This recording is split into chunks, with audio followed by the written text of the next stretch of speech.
जारी है और आज फिर संसद में हंगामे के आसार है। जी हां, बड़ी खबर आपको बता रहे, लगातार हंगामा हो रहा है संसद में। सरकार मणिपुर पर चर्चा को तैयार है। पीएम के बयान पर विपक्षी दल अड़े हुए हैं। तो देखिए, एक तरफ सरकार तैयार है चर्चा को लेकर, लेकिन इसके बावजूद विपक्षी दल जो है वो प्रधानमंत्री नरेंद्र मोदी के बयान पर अड़े हुए हैं और यही वजह है कि आज कहा जा रहा है कि आज फिर मॉनसून सत्र का आज का दिन जो है वो हंगामेदार हो सकता है। दो तस्वीरें आपको दिखा रहे हैं। विपक्ष एक तरफ हंगामा कर रहा है तो दूसरी तरफ सरकार ने, गृह मंत्री अमित शाह ने साफ कर दिया है कि वो हर चर्चा को लिए तैयार हैं। तो देखिए, संसद के मॉनसून सत्र में मणिपुर पर सियासी महाभारत हो रहा है। एक तरफ जहां सरकार ने मणिपुर पर हर चर्चा के लिए तैयार रहने की बात विपक्षी दलों को साफ कर दी है, तो वहीं विपक्षी दल जो है संसद के पटल पर पीएम मोदी के बयान पर अड़े हुए हैं। अब आज लोकसभा में सरकार के खिलाफ अविश्वास प्रस्ताव लाने की तैयारी है। देखिए मणिपुर पर जारी तकरार पर हमारी खास रिपोर्ट।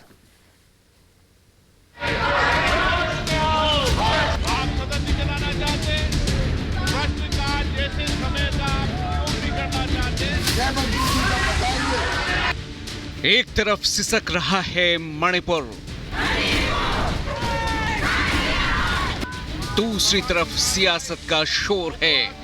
26 जुलाई 2023 को रात 11 बजे तक के लिए स्थगित की जाती है। चर्चा की मांग है और हंगामे का जोर है। सरकार हर मुद्दे पर हर तरीके से चर्चा को तैयार है, लेकिन विपक्ष चर्चा की बजाय सियासत पर उतारू है।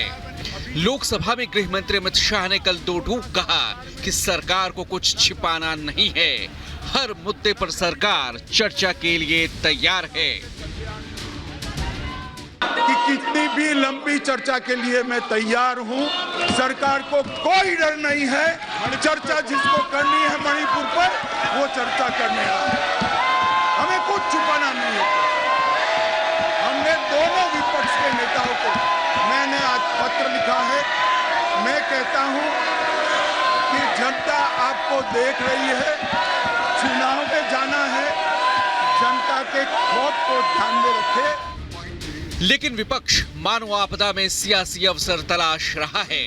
पहले विपक्षी दलों ने संसद के पटल पर पीएम मोदी से बयान देने की मांग की और अब नए गठबंधन इंडिया बनने के बाद सरकार के खिलाफ अविश्वास प्रस्ताव लाने की तैयारी है। लोकसभा में कांग्रेस नेता अधीर रंजन चौधरी ने साफ कर दिया कि अविश्वास प्रस्ताव का नोटिस तैयार है और आज लोकसभा स्पीकर को नोटिस सौंपने की बारी है। यानी संसद का आज का दिन फिर बेहद हंगामेदार रहने वाला है। कांग्रेस ने अपने सभी सांसदों को संसद में मौजूद रहने का व्हिप जारी कर दिया है। कांग्रेस के इस कदम की भविष्यवाणी पीएम मोदी ने 2018 में ही लोकसभा में अपने भाषण के दौरान कर दी थी और उस समय मैंने आपको एक शुभकामनाएं दी थी। वो शुभकामनाएं मैं आज फिर देना चाहता हूं कि आप इतनी तैयारी करो कि 2023 में फिर से आपको अविश्वास प्रस्ताव लाने का मौका मिले। और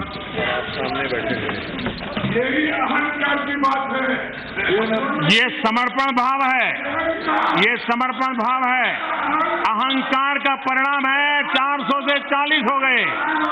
अहंकार का परिणाम है 400 से 40 हो गए और सेवा भाव का परिणाम है कि 2 से यहां आकर के बैठ गए, 2 से निकल करके आके बैठ गए।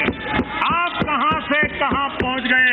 अरे मिलावटी दुनिया में जीना पड़ रहा है। आप कोई लंबी बात करोगे तो शोभा नहीं देगी।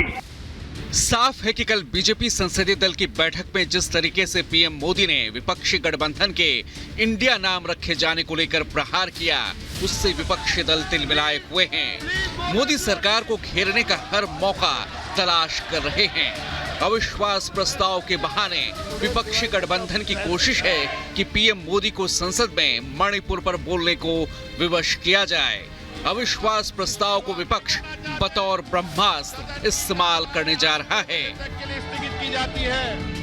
अब तक संसद में मणिपुर हिंसा को लेकर हंगामा होता रहा है। 4 दिनों में महज 407 मिनट तक चली संसद। लोकसभा की कार्यवाही 170 मिनट चली, राज्यसभा की कार्यवाही 285 मिनट चली। एक दिन संसद चलाने का खर्च 10 करोड़ रुपए है। 4 दिन में 40 करोड़ रुपए बर्बाद हो गए। अमेरिका की संसद में जाकर बात करने का वक्त है, पर खुद की संसद में आकर मणिपुर शब्द बोलने से नफरत है। प्रधानमंत्री देश के संविधान से और देश की संसद से इतनी नफरत क्यों करते हैं? कि सरकार के पास छुपाने के लिए कुछ नहीं है। हम मणिपुर पर जितनी लंबी चाहे विपक्ष चर्चा के लिए तैयार हैं, लेकिन दुर्भाग्यपूर्ण है कि विपक्ष हमेशा की तरह एक बार फिर चर्चा की मांग करके भागता हुआ दिखाई दे रहा है। कल राज्यसभा में भी नेता प्रतिपक्ष मल्लिकार्जुन खड़गे और केंद्रीय मंत्री पीयूष गोयल के बीच गर्मागर्म बहस देखने को मिली। वहाँ मणिपुर की बात हम कर रहे हैं, मणिपुर की बात हम कर रहे हैं, प्राइम मिनिस्टर ईस्ट इंडिया की बात कर रहे हैं। विफलता छिपाने के लिए ये इस प्रकार का व्यवहार कर रहे हैं। देश जानना चाहते हैं, पूरा देश जानना चाहते हैं कि इनका जो कारनामे हैं वो कारनामे सामने आए। सरकार और विपक्ष दोनों चर्चा की बात कर रहे हैं, लेकिन सदन में चर्चा हो नहीं रही है। हंगामा, नारेबाजी और फिर संसद का स्थगित होना, बस यही हो रहा है। मणिपुर के मुद्दे पर विपक्ष के संवेदनशील नहीं होने के आरोप बीजेपी लगा रही है कि ये लोग ना तो महिलाओं के प्रति संवेदनशील हैं, ना देश के गरीब के प्रति संवेदनशील हैं, ना दलित के प्रति संवेदनशील हैं और ना ही ट्राइबल कम्युनिटीज़ के प्रति संवेदनशील हैं। ये केवल और केवल हर मुद्दे को राजनीतिक रूप से भुनाने के पक्ष में है और काम देश के लिए ना इन्होंने कभी किया है और ना ही आगे करने का विचार है। आज एक प्रयास ये है कि कोई भी शख्स अगर मणिपुर के संदर्भ में आवाज उठाता है तो उसे धमकाया जा रहा है कि आपको सस्पेंड कर दिया जाएगा, हाउस से निकाल दिया जाएगा। नए गठबंधन और नए नाम के साथ विपक्षी दल मोदी सरकार को घेरने की रणनीति में जुटे हैं और अविश्वास प्रस्ताव लाने का मकसद यही है, कम से कम इसी बहाने संसद के पटल पर पीएम मोदी मणिपुर पर बोलें। आंकड़ों में विपक्ष कहीं नहीं ठहरता, लेकिन अविश्वास प्रस्ताव लाकर सरकार पर दबाव बनाने की कोशिश की जा रही है। इतिहास में अब तक 27 बार अविश्वास प्रस्ताव लाए गए, सिर्फ 3 बार अविश्वास प्रस्ताव से सरकारें गिरी। इंदिरा सरकार के खिलाफ सबसे ज्यादा 15 बार अविश्वास प्रस्ताव लाया गया। मोदी सरकार के खिलाफ 2018 में अविश्वास प्रस्ताव लाया गया था। 2018 में विपक्ष का ये प्रस्ताव बुरी तरह फेल हुआ। फिलहाल लोकसभा में बीजेपी के 301 सांसद हैं और बहुमत का आंकड़ा 272 है। जाहिर है सियासी तकरार के बीच मणिपुर को जरूरत है मरहम की, संवेदनशीलता की, लेकिन सियासी दल सियासी रोटियां सेकने में व्यस्त हैं। याद रखिए, देश देख रहा है और देश की नजरें फिलहाल संसद पर टिकी हैं। Bureau report, Republic Bharat.